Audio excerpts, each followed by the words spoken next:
তিনি আজকের এই দিন রোজা রেখেছেন, আর উম্মতটাও রোজা রাখে। তবে এই রোজাটা হচ্ছে নফল রোজা। রাহমাতুল লিল আলামিন সাল্লাল্লাহু আলাইহি ওয়াসাল্লাম এই দিনটিকে মূল্যায়ন করেছিলেন। আমি ধারাবাহিকভাবে জুমাগুলোতে আলোচনা করেছি। তবে আজকে আমি মহাগ্রন্থ আল কোরআন কারীম থেকে আহলে বাইতের মর্যাদা সম্পর্কে একটি আয়াত তেলাওয়াত করেছি। যেহেতু আল্লাহ হাবিবের উম্মতে প্রায় 50 বছর পর বর্তমান ইরাকের কারবালার প্রান্তরে আল্লাহ হাবিবের আহলে বাইতের বাগানকে শেষ করে দেওয়া হয়েছে। আজকে সেই হিসেবে আমাদের জানা উচিত আহলে বাইতের মর্যাদা আল্লাহ তাআলা কেমন করেছেন এবং আহলে বাইতের এই মর্যাদা আমাদের সংরক্ষণ করতে হবে। নামাজের পরে দোয়া আছে। আল্লাহ তাআলা সূরা আহজাবে আয়াত নাযিল করেছেন। আল্লাহ সুবহানাহু ওয়া তাআলা বলেন, ইন্নামা ইউরিদুল্লাহু লিয়ুযহিবা আনকুমুর রিজসা আহলাল বাইতি ওয়া ইউতাহহিরাকুম তাতহীরা। আল্লাহ তাআলা চান আহলে বাইতে সকল নাপাকি অপবিত্রতা দূর করে দিবে। আহলে বাইতের মধ্যে কোনো অপবিত্রতা অপরিচ্ছন্নতা থাকুক সেটা আল্লাহ চায়। আল্লাহ তাদেরকে পবিত্র করে দিতে চান, নির্মল করে দিতে চান। সুবহান। তাহলে আহলে বাইতের মর্যাদা বর্ণনা করার জন্য আল্লাহ কোরআনের এই একটি আয়াতই যথেষ্ট যে আমার নবীর বংশকে আল্লাহ নাপাক রাখতে চান না, পবিত্র করে দিতে চান। সুবহানাল্লাহ। এই আয়াতটা নাযিল হয়েছিল আমাদের এক মা উম্মে সালামা করে।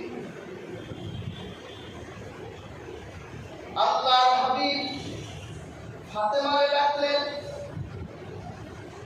হাসান হুসাইনকে ডাকলেন, উম্মে সালামাকে হযরত আলী আমার নবীকে চলে দাঁড়ানো ছিলেন। কয়জন বলেন? 5 জন।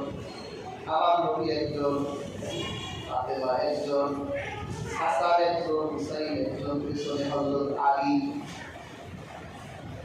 আল্লাহর হাবিব আকাশে হাত তুললেন,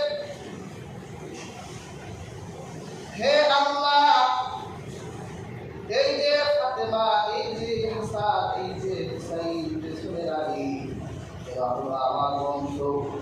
সুবহানাল্লাহ। আল্লাহ আমার এই আহলে বাইতের সকল অপবিত্রতাগুলো দূর করে দেন আর সকলকে আপনি পবিত্র করে দেন।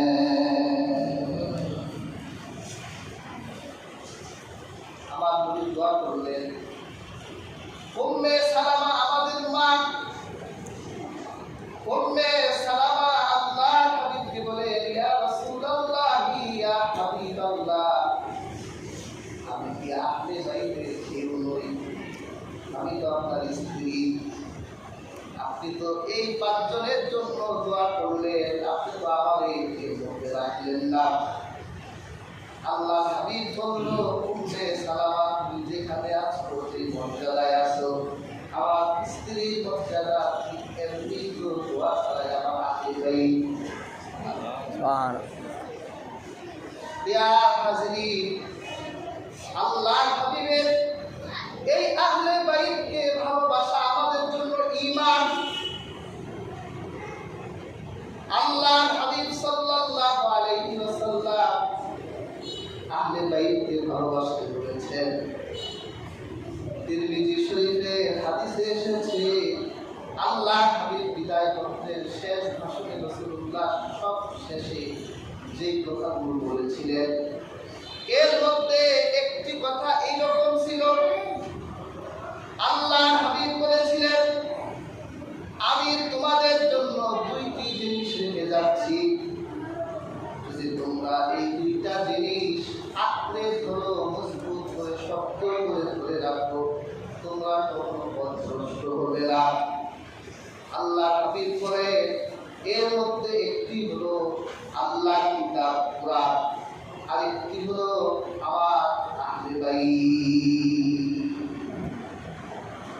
তোমরা যদি আমার আহলে বাইতকে আঁকড়ে ধরো তাহলে তোমরা পথভ্রষ্ট হবে না।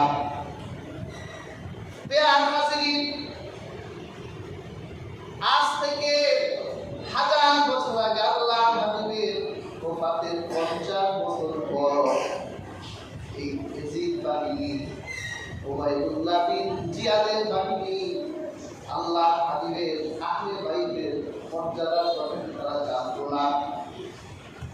কি বলে জানতো না? সব জানতো, কিন্তু নিজের স্বার্থে আঘাত লাগলে নিজের স্বার্থ হাসিলের জন্য তারা সকল ফজিলতগুলো ভুলে যেত। যাদের আল্লাহ কোরআনে পবিত্র বলেছেন তাদের আঘাত দেওয়া যায়, যাদেরকে আল্লাহ হাবিব জান্নাতের ঘোষণা করেছেন যে এই লোকটা জান্নাতে, আপনি তারা মানবেন? ক্ষমতাই তো নাই, এই লোকটা জান্নাতে যাবে আমার জানা আছে, আমি তার ঠাকুর দিতে পারি। তারা তো শুধু ঠাকুরই দেয় নাই, আল্লাহর হাবিবের বাগানটাকে জুলুম অত্যাচার করে শেষ করে দিয়েছেন।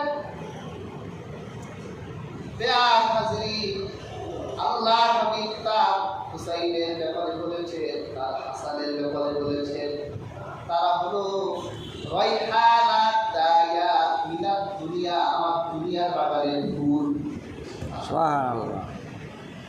কি বলেন, আমাদের কাছে কেউ ফুল দিলে ফুলটা আমরা কমন ভাবে ধরি, পাপড়িগুলো যেন ভেঙে না যায়, সুন্দর ফ্রেশ মন নিয়ে সেই ফুল থেকে আমরা ঘ্রাণ নেই, ফুলের দিকে আমরা সুন্দর নজরে তাকাই, ফুল দিয়ে ভালোবাসা প্রকাশ করি। প্যার হাজরিন, আজ থেকে 1000 বছর আগে আমার রাসূলের ইন্তেকালের প্রায় 800 বছর পর এই ইয়াজিদ বাহিনী আমার রাসূলের বাগানের এই ফুলগুলো নির্মমভাবে অত্যাচার করে রক্ত ঝরিয়ে শেষ করে দিয়েছে।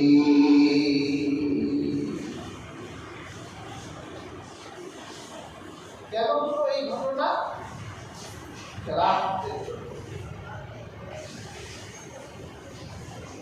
খেলাফত হলো ইসলামের রাজনীতি।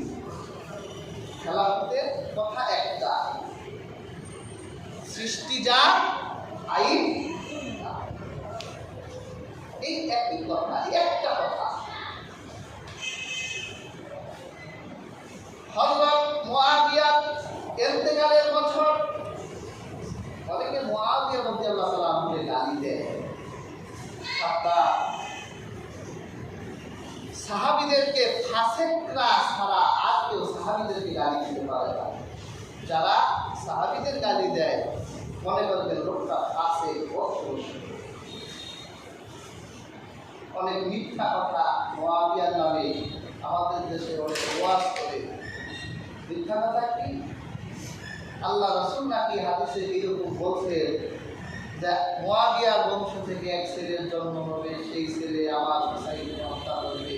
এরকম কোন কথা ইসলামের ইতিহাসে মিথ্যা কথা। প্রিয় হাজিরিন, মুআবিয়া কত ভালোবাসতেন, কারণ মুআবিয়া তো জানতেন তাদের মর্যাদার কথা। মুআবিয়া রাদিয়াল্লাহু তাআলা আনহু হাসান হুসাইনকে এত ভালোবাসতেন, প্রত্যেক বছর ইমাম হাসানকে 1 লক্ষ দিরহাম পাঠাতেন। 1 লক্ষ দিরহাম সেই দামেস্ক থেকে মদিনায় পাঠাতেন, যাতে ইমাম হুসাইন সারা বছর খেয়ে মানুষকে দান করার পরেও যাতে তা শেষ না হয়।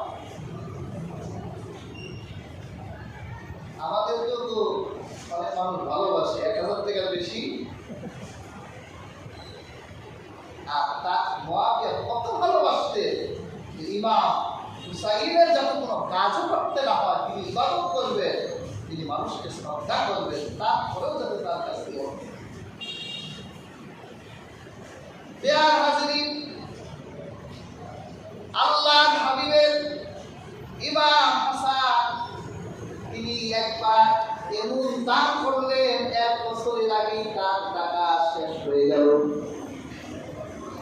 বছর অতিক্রান্ত হলো, কিন্তু মুআবিয়া থেকে টাকা আসে না। ইমাম হাসান শেষে পিঠ যখন তার দেয়ালে, তিনি চিন্তা করলেন একটা চিঠি লিখি যে আমার টাকা পাঠান না গেল। তিনি চিঠি লেখার জন্য বসেছেন, এমন সময় তার চোখে ঘুম এলো, তিনি ঘুমিয়ে গেলেন। স্বপ্নে রহমতের নবী বলছেন যে হাসান তুমি কেমন আছো? হাসান বলেন, ও আমার নানা, আপনি তো জানেন আমি কেমন আছি, আমার হাত খালি হয়ে গেছে। চিন্তা করলাম মুআবিয়ার কাছে একটা চিঠি লিখে আমার পয়সা দেন না গেল। আল্লাহ হাবিব সাল্লাল্লাহু আলাইহি ওয়াসাল্লাম দোয়া শিখিয়ে দিলেন, চিঠি লেখার দরকার নাই, তুমি আল্লাহর কাছে দোয়া করো। আমরা এই পৃথিবীতে বাদশাহী করার জন্য এসেছি, আমরা কারো কাছে যাওয়ার জন্য আসি নাই। আল্লাহ হাবিব দোয়া শিখিয়ে দিলেন, ইমাম হুসাইন সেই দোয়াটা পড়লেন। মুআবিয়া স্মরণ হলো, হায় হায় কি সর্বনাশ, সময় পার হয়ে যাচ্ছে, আমি ইমাম হুসাইনকে তো 1 লক্ষ দিরহামের কোনো পাঠাই নাই, 2 লক্ষ দিরহাম থেকে করলেন। যাও অতি দ্রুত ইমাম হুসাইনের কাছে গিয়ে যাও আর ক্ষমা চাইবে যে আমি মুআবিয়াকে ভুলে গিয়েছিলেন, এই জন্য তিনি 1 লক্ষ দিরহাম তিনি ভালোবেসে তিনি হাদিয়া করেছেন।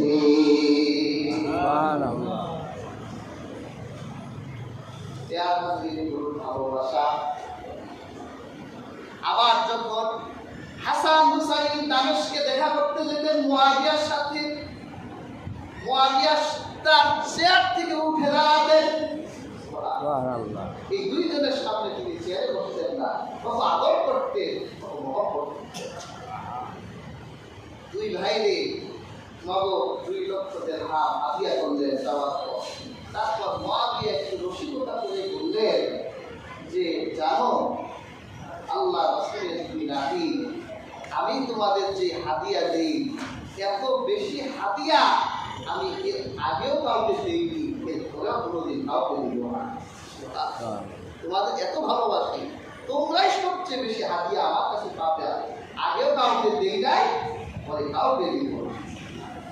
হাসানের মেজাজ ছিল জামালি মেজাজ, ঠান্ডা হবে সহজে রাগ হবো না, কিন্তু হুসাইনের মেজাজ ছিল জালালি মেজাজ, এই খুব রাগ পেয়ে একটু রাগ ছিল। এই মুআবিয়া শোনো, তুমি কিভাবে আমাদের 2 ভাইকে যে হাদিয়া দাও, তুমি কিভাবে এত হাদিয়া এর আগে দিবে পরে দিবে? আমাদের মতো এত দামি মানুষ আগেও ছিল না, পরেও পাবা। আমরা এত দামি, আমাদের মতো দামি মানুষ পাইলে না তুমি দিবা, তুমি তার বাবা না, হাতে বা 2টা ছেলে এত পৃথিবীতে আছে, এই 2 ছেলে চলে গেলে আর তোমার ছেলে পাওয়া যাবে না। প্রিয় হাজিরিন, মুআবিয়া রাদিয়াল্লাহু তাআলা যখন অসুস্থ হয়ে গেলেন, তিনি বয়সের হারে ঘুমিয়ে পড়েছিলেন। 20 বছর তিনি গোটা মুসলিম জাহান চালিয়েছেন। মুআবিয়া রাদিয়াল্লাহু তাআলা সাঙ্গপাঙ্গ উপদেষ্টা বারবার বলছে মুসলিম উম্মার মধ্যে খলিফা নিযুক্ত